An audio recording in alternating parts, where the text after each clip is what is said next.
Oke, Assalamualaikum warahmatullahi wabarakatuh. Perkenalkan, nama saya Rasta Sabrina, NIM 23090134, kelas 4C. Jadi di sini saya akan menjelaskan tentang association rule meaning pada data meaning. Lalu di sini ada association rule meaning. Apa itu association rule meaning?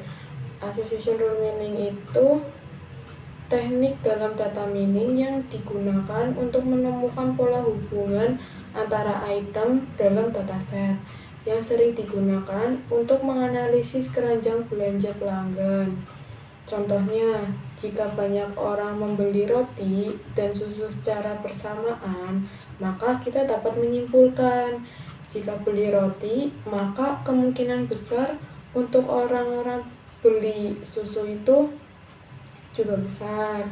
Nah, aturan itu biasa disebut sebagai association atau aturan asosiasi atau association rule.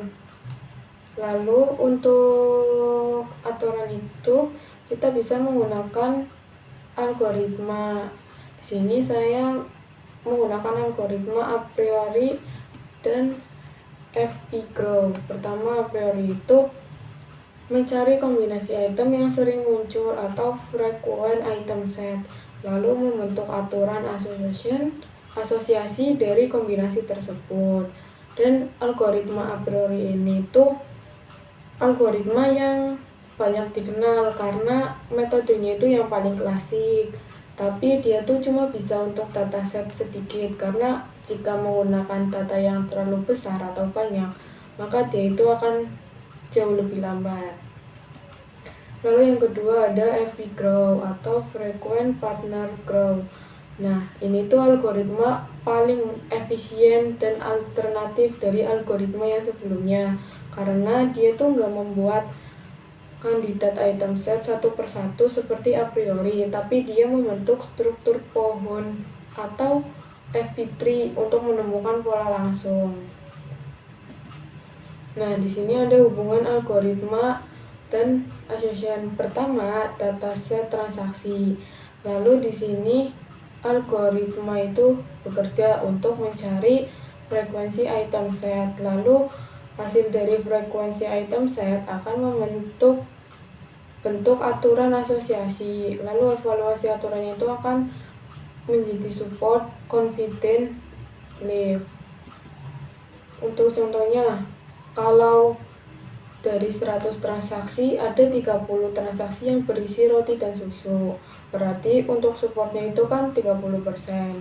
Lalu kalau dari total pembeli roti 60 orang yang juga beli susu ada 30 orang, maka confidentnya 50%. Kalau susu secara keseluruhan dibeli oleh 40 orang, maka liftnya adalah 1,25. Artinya beli roti memang meningkatkan kemungkinan beli susu. Nah, kesimpulannya itu association rule meaning sebagai proses menemukan hubungan antar item. Lalu algoritma ini menjadi pencari frekuensi item set atau item yang sering muncul. Hasil akhirnya disebut association rule yang membantu pengambilan keputusan. Di sini ada implementasi dalam Python. Kita buka collab-nya. Nah, pertama itu di sini saya mengetikkan perintah pip install mlx10. Di sini tuh kita mendownload library untuk mendukung proses algoritma tersebut. Lalu pertama ada dataset dan processing. Pertama kita impor panasnya dulu dan library yang sudah tadi kita install, dan mengimpor transaction encoder. Di sini saya mencontohkan dataset 5 yang sederhana, yaitu roti, susu, mentega. Lalu jika beli roti dan susu, ada yang beli roti telur dan susu telur, ada juga yang roti susu telur. Nah, di sini membuat kode untuk menjadi format true atau false menggunakan transaction encoder.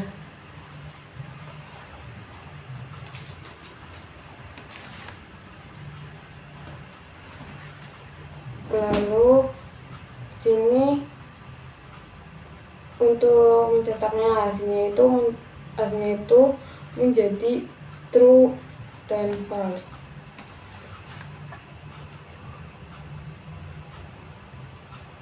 Lalu untuk algoritma a priori itu masih sama menggunakan library tadi. Sini kita mengimpor a priori dan assumption rule. Pertama, cari item set yang frekuensi minimal supportnya itu 0,4, artinya munculnya itu lebih besar dari 40% transaksi. Untuk kodenya itu frekuensi item a priori DF, ambil data yang di atas, lalu min supportnya itu 0,4. Lalu buat aturan asosiasi dari item set tersebut. Nah, ada rule association, frekuensi item, metriknya itu lift atau evaluasi metrik, min thresholdnya itu 1. Nah, untuk tampilan hasilnya, nilai yang sering muncul itu roti supportnya itu 80%, susu 80%, telur ada 60%, yang membeli roti susu ada 60%, roti telur ada 40%, telur susu juga ada 40%. Lalu yang kedua ada algoritma epigraph atau alternatif a priori. Fungsinya kita memanggil library epigraph, sama seperti a priori, tapi ini lebih mudah untuk pengambilan data yang besar. Fungsinya itu frekuensi a priori menggunakan epigraph data yang ada di atas, lalu min supportnya itu 0,4. Rule-nya itu association rule, frekuensi item set, metriknya min. Lalu untuk tampilan outputnya itu kan seperti ini. Jauh beda sih dengan a priori, tapi ini tuh lebih mudah digunakan untuk pakai dataset yang lebih besar. Oke, cukup sekian penjelasan dari saya. Kurang lebihnya mohon maaf. Terima kasih. Assalamualaikum.